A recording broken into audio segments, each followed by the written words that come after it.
कोल्हापूरमध्ये सध्या मुसळधार पाऊस पडतोय। कोल्हापूर जिल्ह्यात मुसळधार पाऊस सध्या सुरू आहे।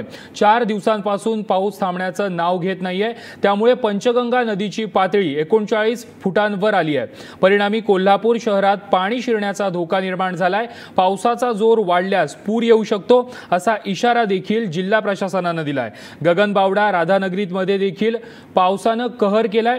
दरम्यान गोव्याहून गगनबावडा मार्गे पुण्याला जाणाऱ्या महामार्गावर पाणी आल्याने 5 बस देखील अडकल्या आहेत। रात्री 1 वाजल्यापासून या बस अडकल्या असून त्यात जवळपास 250 प्रवासी आहेत।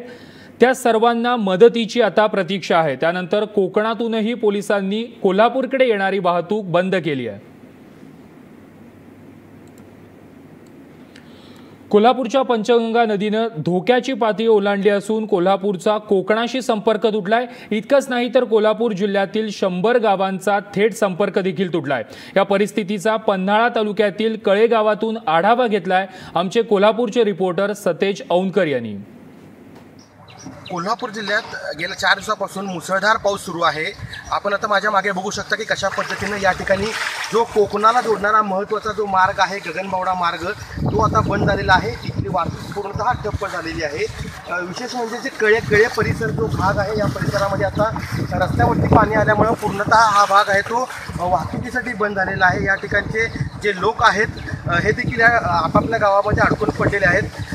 इथून काही अंतरावरती 5 बसेस देखील अडकल्याचं सांगण्यात आलेलं आहे। त्यांना मदत देखील पुरवण्याचं प्रशासनानं आवाहन केलेलं आहे आणि त्या ठिकाणी ग्रामस्थांना मदत पुरवली जात आहे। आपल्यासोबत या भागातले काही नागरिक आहेत त्यांच्याकडून आपण जाणून घेऊया की नेमकी परिस्थिती काय आहे। काय सांगाल या गावामध्ये आता सध्या परिस्थिती काय आणि कशा पद्धतीने त्या नागरिकांना मदत पुरवली जाते? ही कुंभिकासारी नदी आहे। गगनबावड्याहून लखमापूरचे डॅमचं पाणी या ठिकाणी येतं। गगनबावड्याचा मुसळधार पाऊस असल्यामुळे या ठिकाणी या कुंभी नदीला मरळी या ठिकाणी 1.5 फूट पाणी आलेलं आहे। त्यानंतर लोंग्यावर पाणी आहे। पलीकडे सांगूळ मोरेवाडी रस्ता बंद आहे। कोगे बीड भागातून आणि सांगूळ भागातून फक्त प्रवास सुरू आहे। या ठिकाणी प्रवाशांची आणि वाहतुकीची कोंडी झाली आहे।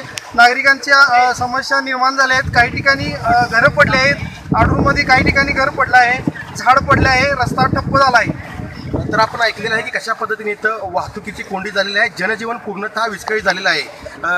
राधानगरी धरण आहे हे 86% भरलेलं आहे। त्यामुळे कोणत्याही क्षणी राधानगरी धरणाचे जे स्वयंचलित दरवाजे आहेत हे देखील उघडणार आहेत। त्यामुळे कोल्हापूर जिल्ह्याची जी परिस्थिती आहे पूर परिस्थिती आहे ही अत्यंत बिकट अशी पाहायला मिळते। जिल्हाधिकाऱ्यांनी सांगितल्याप्रमाणे या ठिकाणी NDRFचे जे जवान आहेत त्यांना देखील आता पाचारण करण्यात आल्याची माहिती आता समोर आलेली आहे। कोल्हापूर सतेज औंधकर, महाराष्ट्र वन।